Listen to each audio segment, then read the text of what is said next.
My son's bride looked me dead in the eye and called me a worthless piece of trash on her wedding day. Chloe Peters, wrapped in a $15,000 designer gown, stood there under the chandeliers of the Ritz-Carlton ballroom and pointed her manicured finger right at me in front of 300 guests. "You're not just homeless," she said, her voice sharp enough to cut glass. "You're human garbage. Men like you, mental cases, don't belong around decent people." The whole place went still.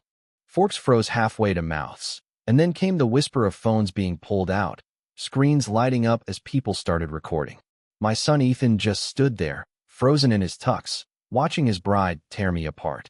Not a word of defense, not a hand lifted to stop her. I didn't yell, didn't flinch, didn't beg for dignity. Instead, I shifted my eyes toward her father, Richard Peters, big-shot tech executive, and gave him the slightest nod. Just a tiny gesture, but enough. He didn't know it yet, but that nod was the start of everything unraveling. Because while his daughter was parading me as a public punching bag, I was already running the numbers in my head, calculating exactly how fragile their empire really was and how fast I could tear it all down. If you've ever been underestimated, if you've ever had someone spit on you while you were already down, then you'll understand what came next. But let me back up and tell you how I even got there. 3 years earlier, I wasn't some ragged man in a secondhand suit. I was Darren Grant, founder and chief executive officer of Grant Innovations. My company had 52 employees, contracts worth $54 million, and patents that could have rewritten the future of mobile technology. Then my wife, Laura, got cancer. 6 months of treatment buried us under $400,000 in medical bills.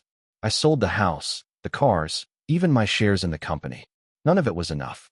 Laura died anyway, and while I was trying to put her in the ground, the scavengers showed up. Richard Peters' lawyers circled like hawks. They scooped up my patents for pennies, filed it neatly under distressed asset acquisition, legal theft in a tailored suit. By the time they were done, I was penniless. I wound up in the South Congress shelter on Riverside Drive, bed number 42. That's what I wrote down for my address on every form. 1085 Riverside Drive, Austin, Texas. 1,224 nights. 1,224 days invisible. Ethan visited me twice during those years. Twice. And both times he brought Chloe. She'd wrinkle her nose at the smell of the shelter and say things like, "It's unfortunate, really." Like my life had been nothing more than a bad flu that embarrassed her dinner parties. She didn't want me at the wedding out of kindness. She wanted me there as a prop. Her words to her friends still ring in my ears. "It'll show Ethan where he comes from." Sometimes people need to see failure up close. The wedding was everything Chloe had dreamed about. Ritz-Carlton's grand ballroom, presidential suite level. $200,000 blown in one night. Flowers flown in from Holland. A 10-piece orchestra playing the kind of music you only hear in movies. 300 guests dripping in designer clothes. Me?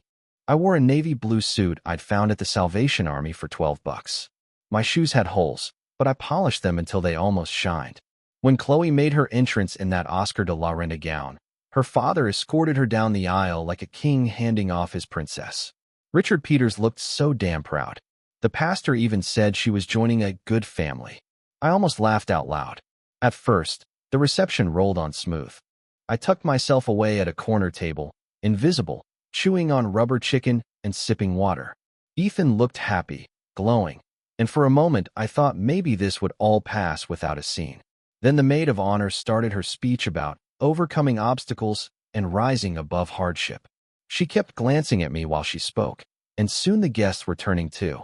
Their eyes landed on the out-of-place man in the thrift store suit. Chloe saw her chance.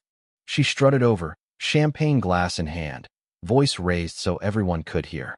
"Ladies and gentlemen," she said, pausing until the whole room quieted. "Let me introduce you to Ethan's father." 300 heads turned. "This is Darren Grant," she continued, her voice dripping venom. "He used to act like he was somebody. Now he sleeps in a shelter because he couldn't handle real life." Cameras came up. This was going to be viral before dessert hit the tables. And she wasn't finished. "Oh no, Darren here thinks he deserves respect," she sneered. "Thinks we should treat him like family just because Ethan feels sorry for him." Her father sat back at the head table, smug, proud, letting her go on. He could have stopped it. Should have stopped it. Instead, he sat there, smiling, while his daughter shredded a man who'd already lost it all. Then Chloe bent close, just enough for the microphones to catch her final blow. The truth is, some people are just worthless. Darren isn't homeless because of bad luck.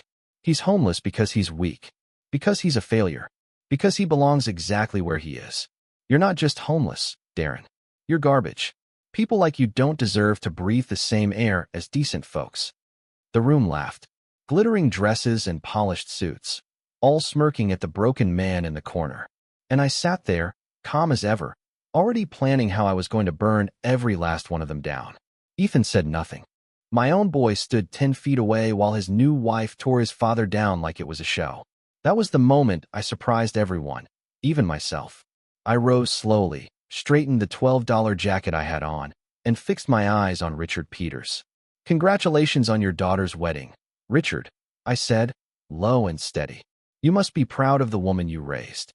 Then I walked out of that ballroom with every camera pointed at my back. Chloe thought she had won. Thought she had finally banished the embarrassing father-in-law, the homeless man who reminded people where Ethan came from. She had no clue she had picked a fight with the wrong man. While she was busy humiliating me in front of 300 witnesses, I was filing away details in my head. Who filmed it, where the cameras were, what the guests said, collecting the proof I would need. There is one thing Chloe did not understand about those 3 years I spent without a roof. Something Richard Peters would have given millions to keep quiet. I was not sitting in that shelter feeling sorry for myself. I was working when I could, planning when I could, and quietly rebuilding in ways nobody suspected. But Chloe's social media campaign was only getting started. She had not finished trying to destroy me. 2 days after the wedding, my phone rang at 6:47 in the morning. Her voice on the line was cold as ice. "We need to talk, Darren." I was sitting on my shelter cot watching the sunrise through barred windows, the same view I had seen for 3 years, and yet something felt different that morning. "Good morning, Chloe. How is married life?" I asked. "Cut the act. You know exactly why I'm calling." She was right. The wedding footage had gone viral. The hashtag #HomelessWeddingCrash was trending, and Chloe's humiliation had been seen 2.3 million times in 48 hours. "But the comments are not what you expected," she snapped. "People are calling me a monster. They say I am cruel. They do not understand what you put this family through." I let her keep digging the hole. "Ethan has been getting calls all morning," she continued, her voice tight. "His coworkers saw the clips. His boss asked if there are family problems. Do you know what you have done to his reputation?" "Those videos were made by your guests, Chloe," I said. "You invited them and encouraged the spectacle. I did not film myself being humiliated." The irony made my chest hurt in a way that felt almost like relief. She did not care about that. "Here is what is going to happen, Darren," she said, and the tone turned dangerous, the tone I had heard at the wedding when she decided my life was a prop. "You are going to disappear from Ethan's life. No more calls. No more visits. No more guilt trips about being his father." "And if you do not?" I asked. She actually laughed, a thin, cruel sound. "Then I will make your life worse than it already is. Think sleeping in a shelter is bad? I can have you banned from every homeless facility in Austin. One call to the right people, and you will be living under freeway overpasses." Her threats kept coming. "I will have you evaluated by a psychiatrist. I will get you declared mentally incompetent. The courts love protecting society from unstable homeless men who stalk families." That one stung. Chloe had money, connections, lawyers. She name-checked my father's contacts, politicians, even the chief of police who golfed at their country club. "One restraining order, and you will be arrested if you come within 500 feet of Ethan." "You would do that to your husband's father?" I asked, voice low. "I would do that to protect my husband from his mistake," she said without a flicker of doubt.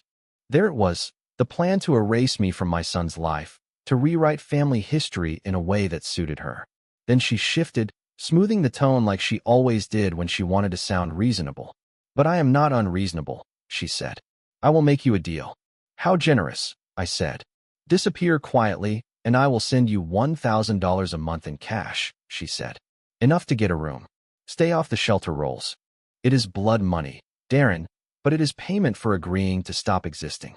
Sign a paper promising never to contact Ethan, never to show up at family events, never to call yourself his father in public, and the checks will come." I listened to the long, telling silence on her end when I asked what Ethan thought of the offer.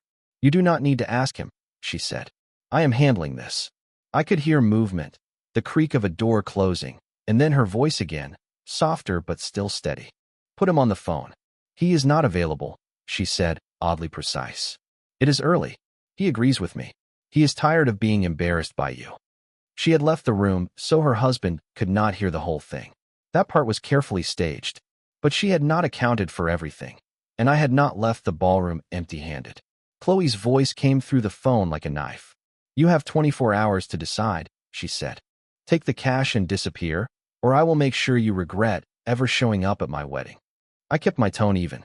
"And if I want to speak with my son before I make this decision?" "You will not," she snapped. "He does not want to talk to you. He made his choice at the wedding, remember? He stood right there and watched me tell the truth about you. Not one word to defend you." That stung because it was true.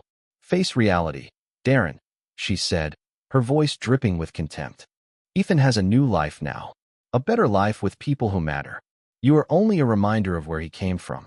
And where he came from is not good enough anymore." I glanced around the shelter. 47 other men were pulling on worn-out boots, heading for another day of invisible existence. Most of them would never get out. But I was not most of them. "I understand perfectly, Chloe," I said quietly. "Good," she replied. "I will have the papers drawn up. $1,000 a month, and you become a ghost." "There is just one thing you should know first," I said. "What is that?" "You are about to learn something important about making assumptions." I could hear her breathing shift. A little hitch. Uncertainty creeping in. "What is that supposed to mean?" "It means you should have done your research before declaring war." Then I hung up. For 3 years I had let people think whatever they wanted about me. Let them see a worn-out man sleeping in a shelter and stop looking deeper. It was easier that way. Safer. But Chloe had crossed a line that could not be uncrossed. She had threatened the one thing I still cared about, my relationship with Ethan. It was time to show her who she was actually dealing with. I walked down the hallway to the shelter's tiny computer room and logged into an account Chloe had no clue existed. An account with a balance that would make her choke. Then I made the call that changed everything. The number belonged to someone Chloe Peters had never heard of, but her father definitely had. "Google Ventures, this is Sophie speaking." "This is Darren Grant," I said. "I need to speak with Anthony Reyes about finalizing the acquisition." "One moment, Mr. Grant." I was standing in the Austin Public Library, the same place where I had spent most of my daylight hours for 3 years. Coffee shops and office lobbies did not want the homeless around, but libraries never turned anyone away. "Darren, we have been waiting for your call." Anthony Reyes' voice came on the line. "Senior Vice President of Strategic Acquisitions. We had been negotiating for 6 months through encrypted emails and proxy meetings. Google wanted my algorithm badly. Are we still good for the $400 million? I asked. "The board approved it yesterday," Anthony said. "When can you sign?" "Today. But I want the announcement public, press release, technology blogs, the full treatment." "That is unusual for you, Darren. You have been obsessed with anonymity." He was right. For a year and a half, I had demanded secrecy, no publicity, no interviews, no link to my old life. I had told Google I was a privacy-focused developer who preferred to stay in the shadows. But Chloe had just changed my priorities. "Things have evolved, Anthony," I said. "I am ready to go public." "Outstanding. Can you be here by 3? I looked at my reflection in the library's dark window. Shelter clothes. 3-day stubble. Everything I owned stuffed into a plastic grocery bag. Not exactly chief executive officer material. I will need an hour to prepare. After hanging up, I walked 6 blocks to Neiman Marcus. The security guard shadowed me like I was about to steal something. Poor men make expensive stores nervous, but they could not throw me out just for looking broke. "I need a suit," I told the first salesperson who would talk to me. "Budget is $5,000. She looked me up and down, clearly skeptical. "Sir, our suits start at $1,200. I pulled out a credit card linked to a development account I had quietly kept active through my homeless years. "This should cover it. $12,000. Every bit of freelancing money I had earned at night while living in the shelter. 2 hours later, I was sitting in Google's Austin office, wearing a charcoal gray Armani suit, signing the largest technology acquisition of the year.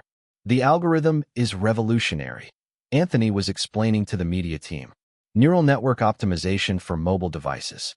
It increases processing speed by 52% while using 30% less battery. He did not know I had written the code on public library computers while homeless men slept at the next table. Did not know I had tested it on a burner phone bought with food stamp money. Where did this technology come from? A reporter from GeekWire asked. I looked straight into the camera. Sometimes the most important innovations come from the most unexpected places. The paperwork took 3 hours. 7 U.S. patents, 208-56447 through 208-56453. Exclusive worldwide rights sold to Google. Final price, $400 million. Wire transfer to Citigroup account ending in 96887. Confirmation received at 4:23 p.m., July 22, 2024. I was no longer homeless. More importantly, I was no longer powerless. The first thing I did after the ink dried on that Google deal was dig into Richard Peters' company, Peters Tech Solutions, the empire built off the work I bled for 3 years ago. Current value? $1,003 million. Stock price sitting at $90 for a share. 74% of their mobile division running on the very algorithms they'd scooped up from me when my wife was dying. Algorithms that were now back under my legal control, thanks to some very expensive patent lawyers who knew how to fight. Chloe had made one fatal error when she called to threaten me. She thought she could crush me with her father's connections. She had no idea her father's whole fortune stood on the ground I had laid with my code. My second call that day went to Morrison Klein and Associates, Intellectual Property Division. This is Darren Grant, I told the paralegal. I need to sue someone for patent infringement. The damages will be substantial. How substantial, Mr. Grant? The lawyer asked.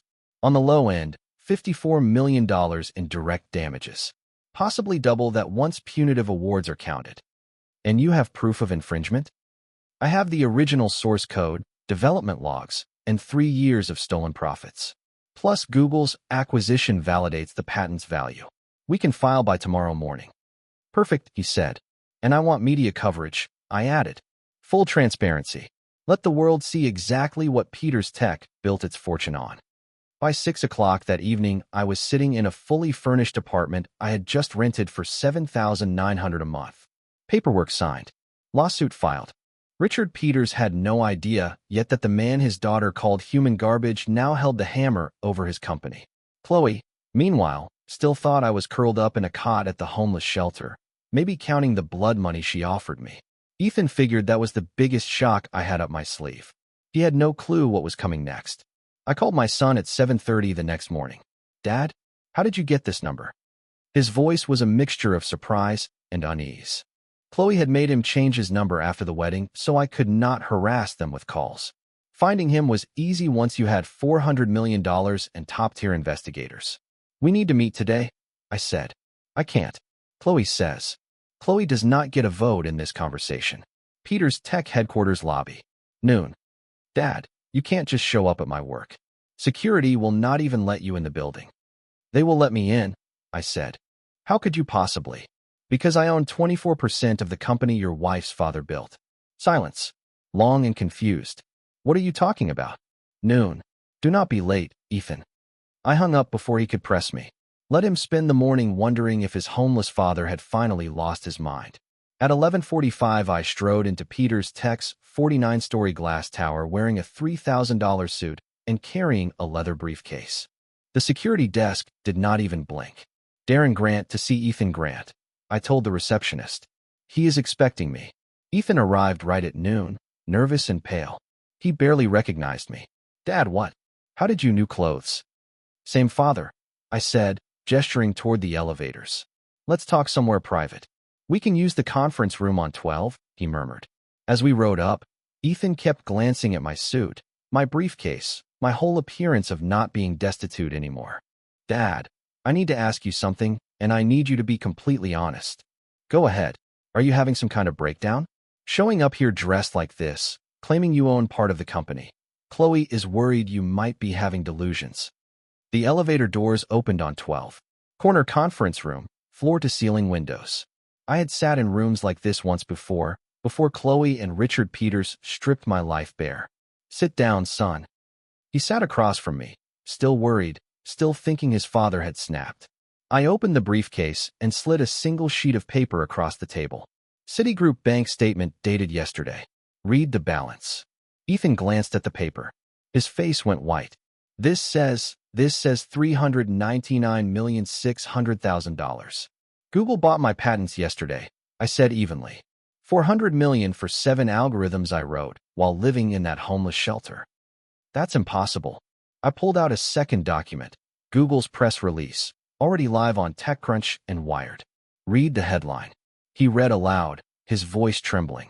Google acquires revolutionary mobile artificial intelligence technology from independent developer Darren Grant. Largest patent acquisition of 2024. His hands were shaking now. Dad, I don't understand. You were homeless for 3 years. How could you develop anything? How could you even? Public libraries have excellent computers, I said.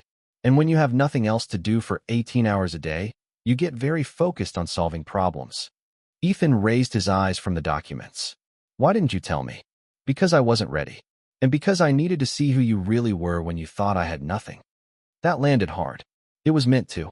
At your wedding, you watched your wife humiliate me in front of 300 people. You said nothing, did nothing. Let her call me human garbage while you stood there in your tuxedo. Chloe was upset. She didn't mean. She meant every word. I cut him off. And so did you, by staying silent. I reached into my briefcase and pulled out a third document, sliding it across the table to Ethan.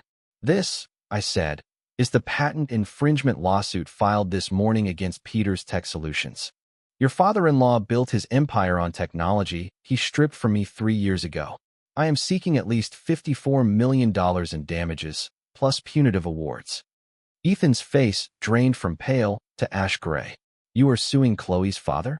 I am reclaiming what was stolen, I said quietly. What he took from you. His voice faltered. Actually, since I am your son, that makes it mine too. Dad, please. This will destroy Chloe's family. Can we just— His words trailed off. Can we just what? I cut in. Pretend it never happened? The way you pretended not to hear your wife call me worthless at your wedding? Ethan turned toward the Austin skyline, staring out the window, probably trying to calculate how many ways this could ruin his marriage. Chloe does not know yet, does she? He asked finally. Chloe, I said, is about to learn several things she does not know. I stood, leaving the documents on the table. I need to speak with your father-in-law immediately. Richard Peters' office was exactly what you would expect from a man who made billions off stolen work. 47th floor, sweeping view on Lady Bird Lake, furniture worth more than most people's homes. He looked surprised when I walked in, but not alarmed. Ethan had clearly called ahead and told him his father wanted a 5-minute business chat. Richard still saw the homeless man from the wedding. Even dressed in a $3,000 suit, he could not quite accept that I belonged in his world. Darren, good to see you looking better, he said, gesturing toward a leather chair opposite his desk. Ethan told me you had some sort of partnership in mind. That is right, Richard, I replied. I have recently come into possession of some intellectual property that might interest Peters Tech.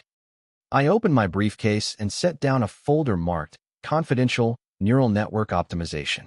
Mobile artificial intelligence algorithms, I explained. Next-generation processing power. Google just validated the technology at $400 million. Richard's eyes gleamed. Tech executives are like sharks. They can smell a lucrative innovation long before anyone else. You developed this? He asked. 18 months of work, I said. 7 patents, all approved. The applications are endless. Smartphones, tablets, autonomous vehicles, Internet of Things devices. I slid the folder across his desk. Richard opened it, scanning the specifications, his pupils narrowing the way a predator's do when it spots prey. This is remarkable work, Darren. The processing improvements alone could transform our mobile division. I thought you might be interested, I said. He was practically salivating. Peters Tech stock had been stagnant for 6 months. Something this revolutionary could double their market value overnight. What sort of licensing arrangement are you proposing? Exclusive partnership, I replied. Peters Tech gets North American rights. I receive 20% of gross revenue from any product using the technology. 20% seems steep, Richard said carefully. Google offered me $400 million for worldwide rights. I am giving you regional exclusivity for a revenue share. It is the deal of a lifetime, Richard.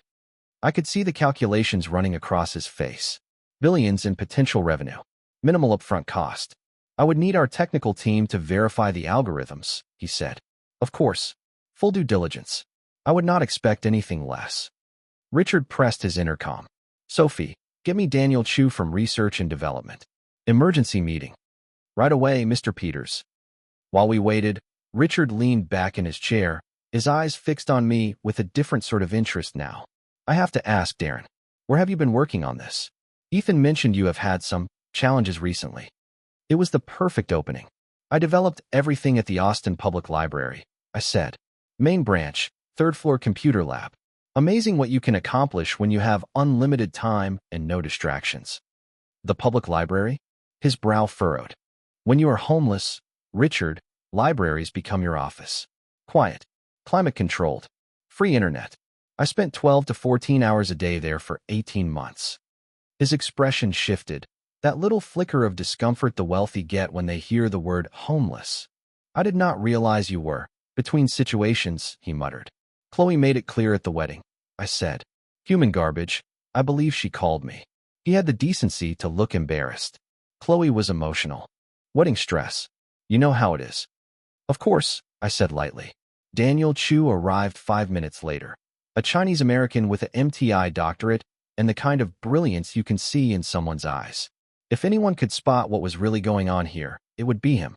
David, I need you to analyze these algorithms, Richard said. Full technical review, security audit, patent verification. David took the folder, flipped through the specifications, and his eyes widened. Mr. Peters, this is extraordinary work. These optimization protocols could increase our processing efficiency by 50%. How long for complete analysis? Richard asked. 24 hours for preliminary review. 72 hours for comprehensive testing. Richard nodded sharply. Make it priority 1. Cancel everything else. After David left my meeting the day before, I could tell Richard Peters was practically buzzing with excitement. He leaned forward, eyes shining, and said, Darren, this could turn Peters Tech into the leader in mobile artificial intelligence. We are looking at a once-in-a-generation partnership. I hope so, Richard, I replied, calm but deliberate. I truly do. Let me ask you a question, and I do not mean any disrespect. Do you actually have solid legal counsel for a deal of this size? His smile thinned a little. Why do you ask? Because I have already retained Morrison Klein & Associates, I said. They specialize in intellectual property law. The color drained from his face at that name. Morrison Klein had a reputation in Austin, savaging companies over patent disputes and walking away with judgments that ruined executives. That is an expensive choice, he muttered. When you are protecting technology worth $400 million, I said evenly, you do not cut corners. He forced a chuckle. Smart thinking. I stood and shook his hand. I will wait for David's analysis. I am sure it will be enlightening. I am sure it will be, he echoed. As I headed toward the elevators, I caught the sound of him on the phone behind me, no doubt dialing his lawyers. He had no clue what Daniel Chu was about to discover inside those algorithms. At 6:23 the next morning my phone rang. David's voice was trembling. Mr. Grant, we need to meet right away. Good morning, David, I said lightly. How is the analysis coming? I cannot discuss this over the phone. Please come in. I will be there within the hour, I told him. I already knew what he had uncovered. The only question was whether he had pieced together the entire picture. When I arrived at Peters Tech, David was waiting in the lobby. He looked like a man who had been up all night. Dark rings under his eyes, 3 empty coffee cups on the desk beside him. We should use conference room C, he whispered. It is soundproof. No recording devices allowed. Interesting. David was frightened. Inside the room, he pulled out a thick binder stamped, confidential analysis, Grant algorithms. His hands shook. Mr. Grant, he said, I need to ask you something, and I need you to be absolutely honest. Go ahead. Did you work for Grant Innovations between 2019 and 2021? I own Grant Innovations, I answered. Why?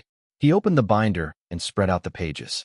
Because 74% of Peters Tech's mobile operating system is built on algorithms that originated from your company. That is interesting, I said quietly. It is more than interesting, David said. It is criminal. He laid out document after document. source code comparisons, patent filings, side-by-side algorithm analyses. These algorithms you offered to license us are not brand new. They are updated versions of the patents Peters Tech supposedly acquired from Grand Innovations in 2021. Acquired, I repeated. Or stolen. The paperwork says acquired, David said. But the timestamps in your development files show you continued working on version 2.0 for 18 months after Peters Tech took the originals. David was sharp. He had connected dots most people would miss. Here is what I think happened, he went on. Peters Tech bought your patents at rock-bottom prices when your company was collapsing. It was legal, but barely ethical. You, however, kept developing the technology. The algorithms you demonstrated yesterday are about 50% more efficient than what Peters Tech currently uses. He handed me another sheet. Patent search results from this morning. You filed 7 new patents based on those improvements. All approved, all valid. And I prompted. And Peters Tech has been using early versions of those improvements for 8 months. Our entire mobile division launched last year using algorithms that now belong to you. I let him speak, watching him work through the implications. Mr. Grant, he said finally, if you wanted to, you could sue Peters Tech for patent infringement. The damages would be massive. How massive? I asked. He scribbled a quick calculation on his notepad. Our mobile division generated $54 million in profit last year. If you can prove we used your improved algorithms without permission. I can prove it, I said flatly. Then you could claim every penny, plus punitive damages for willful infringement. What makes you believe it was willful? David's voice dropped to a whisper. Because I found emails from Mr. Peters to our development team dated 6 months ago. He specifically instructed us to enhance the grant algorithms using public research. He knew we were building on your work, and he knew we had no license for the improvements. David closed the folder slowly. Mr. Grant, why show us this? Why offer a licensing deal at all when you could sue us into bankruptcy? I studied him for a moment. Daniel Chu, brilliant, ethical, maybe the only honest man in the building. Because I want Richard Peters to choke on his own greed, I said. I do not understand, he admitted. You will. The conference room door opened. Richard Peters walked in with 3 lawyers trailing him, his face tight with worry. Gentlemen, he said, closing the door behind him. We need to talk about damage control. While Richard Peters huddled with his lawyers behind closed doors, Chloe was busy fighting her war in public. At 9:47 in the morning, her first salvo hit Instagram. She had built a following of 2.3 million, mostly tech industry spouses and Austin high society types, and she knew exactly how to feed them. Her post carried a bright red banner at the top, urgent warning. Underneath she wrote that I was not a brilliant inventor at all, but a mentally unstable homeless man trying to shake down her father's company. She told them not to believe a word I said. Alongside the caption, she included photos from the wedding, me in my $12 Salvation Army suit, so the image would match the story she was selling. The Facebook version was even nastier. She called me a predator who had crashed her wedding to humiliate her family and now was pretending to own technology that had been in Peters Tech for years. Desperate, dangerous, and delusional, she wrote. But the crown jewel of her smear campaign was a 47-part Twitter thread titled, How a Homeless Stalker is Trying to Destroy My Family. She had even hired a high-priced private investigator, judging by the depth of the dirt, to make it look legitimate. Her post said I had been committed for psychiatric evaluation in 2021 after my wife died, that I had a history of depression, anxiety, and reality dissociation episodes. Technically, yes, I went to grief counseling. Technically, yes, I had been living in shelters. But she twisted those facts until they sounded like a medical file on a dangerous stranger. Her investigator had also dug up disgruntled ex-employees willing to say I never wrote a line of code, that my company failed because I could not program, and that all the work had been done by people I fired. None of that was true, but it looked convincing on a screen. Within hours, the thread caught fire. Tech Twitter can be cruel, and they love a spectacle. People piled on, memes, jokes, armchair diagnoses. By noon, my email inbox held death threats. Strangers were calling me a fraud, a predator, a lunatic. Chloe's fans posted the address of my shelter and urged people to teach him a lesson. The Austin Times ran a headline. Local homeless man claims tech patents. Family says he's delusional. Chloe appeared on KO News, soft voice trembling as she told the anchor, "My father-in-law is very sick. We have tried to help him, but he refuses treatment. Now he is making desperate claims for attention." She was slick. Every word sounded caring, but each one gutted my credibility. Then she made her biggest mistake.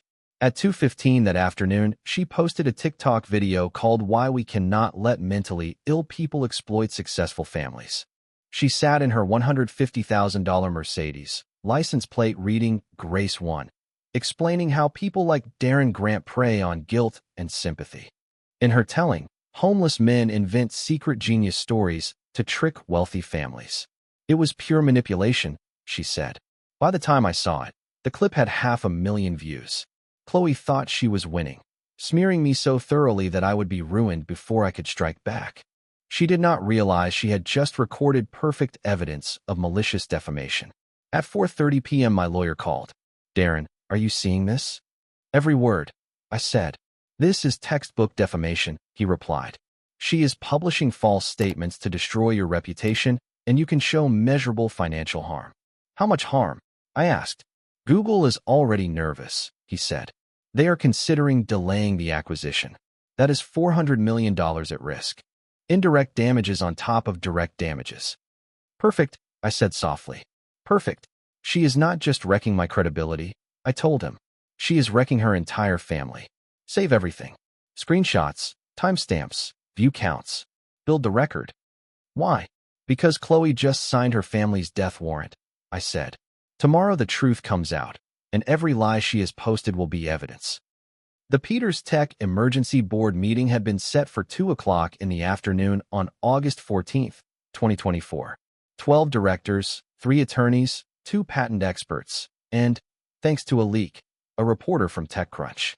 Richard Peters wanted it private, but when a company faces a $54 million infringement suit, secrecy is a fantasy.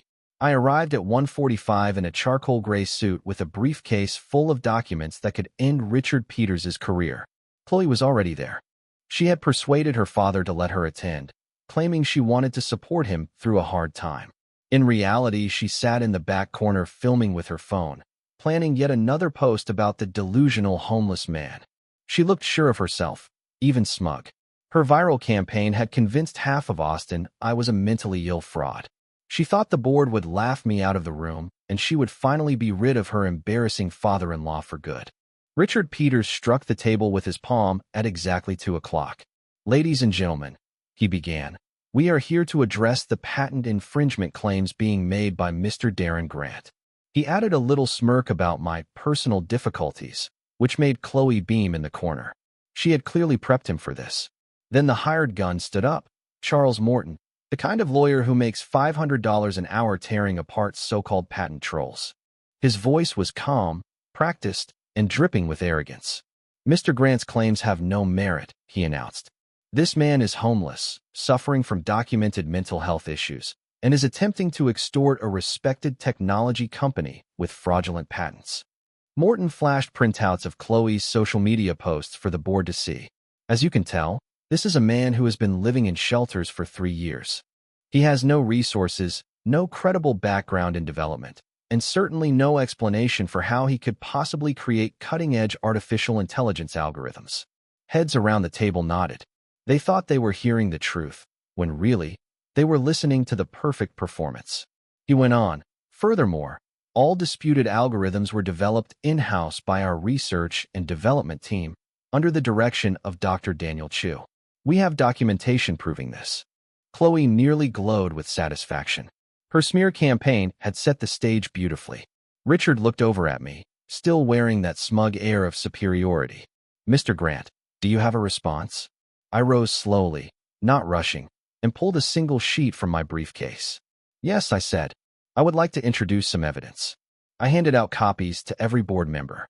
It was a Citigroup bank statement, dated August 10, 2024. Balance, $399,600,000. Silence swept through the room. "This is the result of Google's acquisition of my patent portfolio," I explained.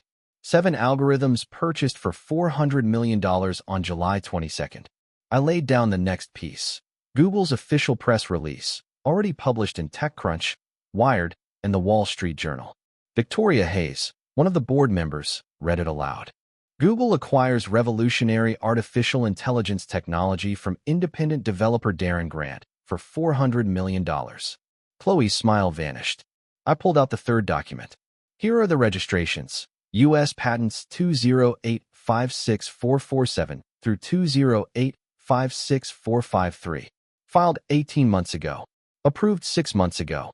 Validated by Google's purchase. I walked around the table slowly, locking eyes with each member. The fourth piece, I continued, is your own internal report.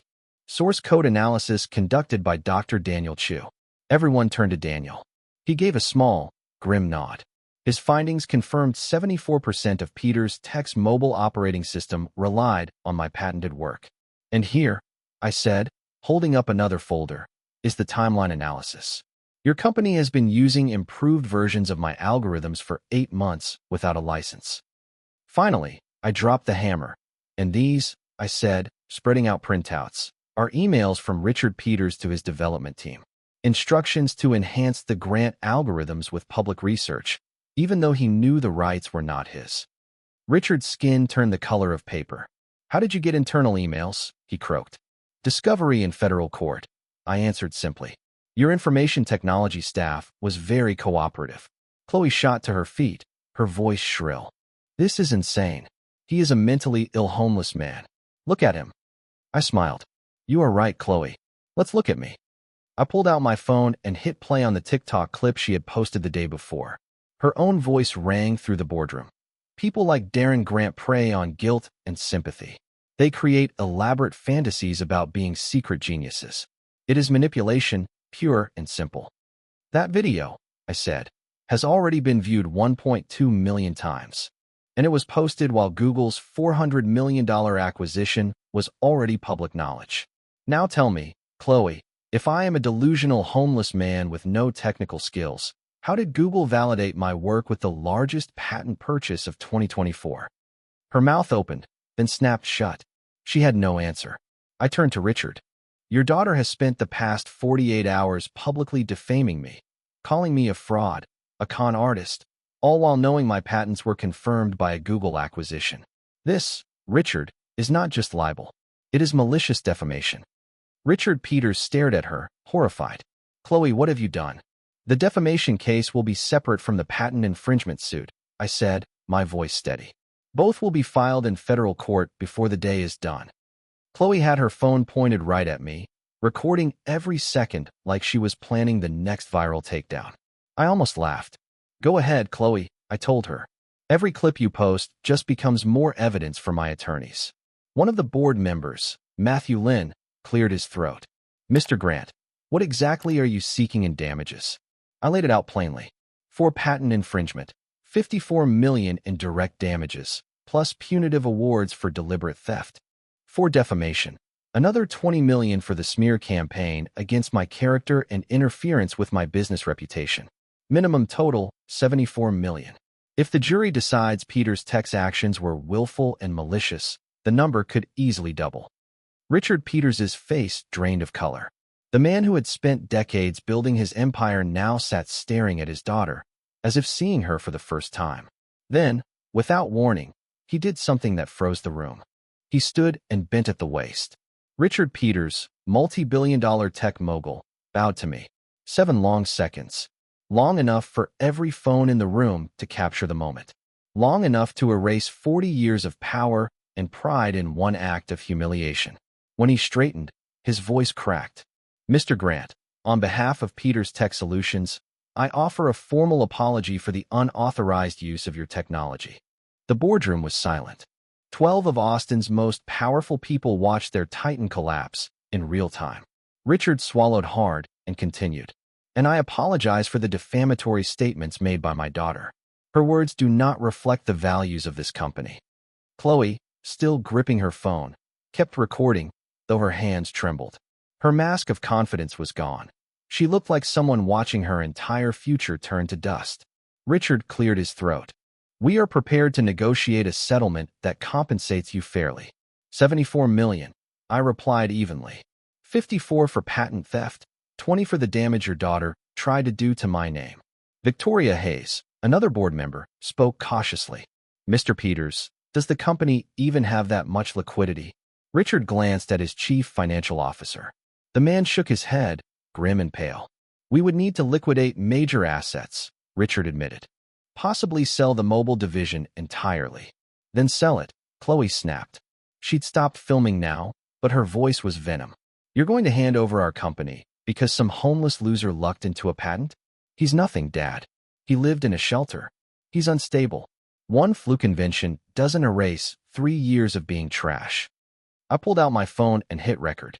Please, Chloe, go on. My lawyers will be very grateful for your testimony. That shut her up fast. Richard turned back to me, voice low and desperate. Mr. Grant, would you consider a structured settlement? $20 million up front, the rest over 3 years? Cash. All of it. Today, I said. The chief financial officer leaned in and whispered something. Richard nodded slowly, shoulders heavy. We can liquidate emergency assets. The transfer will be complete by close of business. Excellent, I said, opening my briefcase one final time. Inside was a document I had prepared that morning. Settlement agreement, $74 million, all claims resolved, confidentiality covering Peters' tax infringement. The lawyers combed through every line for nearly 2 hours. Chloe sat in the corner, phone forgotten in her lap, staring blankly into space.